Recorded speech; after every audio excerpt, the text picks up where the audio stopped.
અમરેલી જિલ્લામાં દરિયાકાંઠે વન્યપ્રાણીનું સામ્રાજ્ય પીપાવાવ પોર્ટમાં એક સાથે 7 સિંહોએ લટાર મારી તો કોવાયા ગામે દીપડો પાણી પીવા આવ્યો હતો।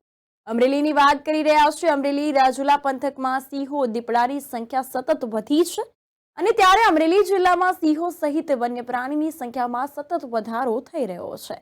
સૌરાષ્ટ્રમાં સૌથી વધુ સિંહો અમરેલીમાં વધી રહ્યા છે, ત્યારે તેમની સુરક્ષા પણ વધવાની અને વધારવાની જરૂરિયાત ઊભી થઈ છે। તેવા સમયે ઉનાળાની ઋતુ અને કાળઝાળ ગરમી વચ્ચે તાપમાનના કારણે સિંહો સતત આ દરમિયાન વન્ય પ્રાણીઓ પણ બહાર ખુલ્લા વાતાવરણમાં વધુ ફરી રહ્યા છે, જેના કારણે લોકોમાં ગભરાટ સાથે ફફડાટ ફેલાયો છે।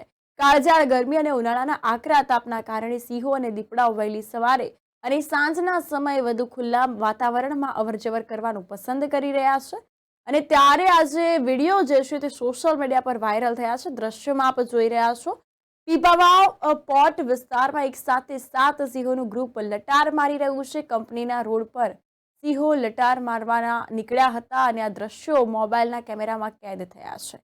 આ વિડીયો હાલ વાયરલ થયો છે। જો કે આ સિંહો કાળઝાળ ગરમીના કારણે વધુ બહાર આવવાનું પસંદ કરી રહ્યા છે। આસપાસના લોકો અવરજવર કરતા રાહદારીઓમાં ભયનો માહોલ છવાયો છે।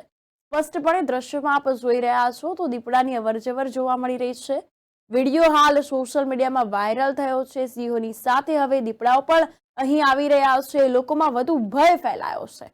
તો રાજુલાના કોવાયા ગામમાં પશુ માટે પાણી પીવાનો અવેડો હોવાને કારણે રાત્રિના સમયે દીપડો પાણી પીવા માટે ખુલ્લા વાતાવરણ વચ્ચે આવતા ગ્રામજનોમાં ફફડાટ ફેલાયો છે। આ વિડીયો હાલ વાયરલ થઈ રહ્યા છે। આ એક ગામ નહીં, અહીં આસપાસના મોટાભાગના ગ્રામ્ય વિસ્તારોમાં સિંહોની સાથે દીપડાઓની સંખ્યા હવે દિન પ્રતિદિન વધી રહી છે। આ ચિંતાજનક વાત કહી શકાય। અગાઉ પણ ભૂતકાળમાં અમરેલી જિલ્લામાં અનેક નિર્દોષ લોકો ભોગ બન્યા છે। પર્યાવરણ પ્રેમી વિપુલ લહેરી કહી રહ્યા છે કે અમરેલી જિલ્લામાં સૌથી વધુ સિંહો દીપડા રાજુલા જાફરાબાદમાં છે અને હાલમાં ઉનાળાની ઋતુ હોવાને કારણે સ્વાભાવિક છે કે માણસ પણ તરસ્યો રહેતો નથી।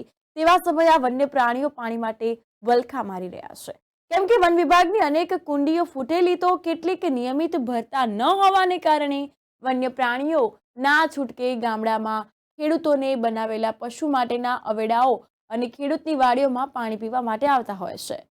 હું તો ઉદ્યોગોને પણ વિનંતી કરું છું કે તમે પણ આગળ આવી જાઓ અને આવા બધા જ પોઈન્ટ પર પાણીની કુંડીઓ બનાવો તેવું તેમના દ્વારા કહેવામાં આવ્યું છે।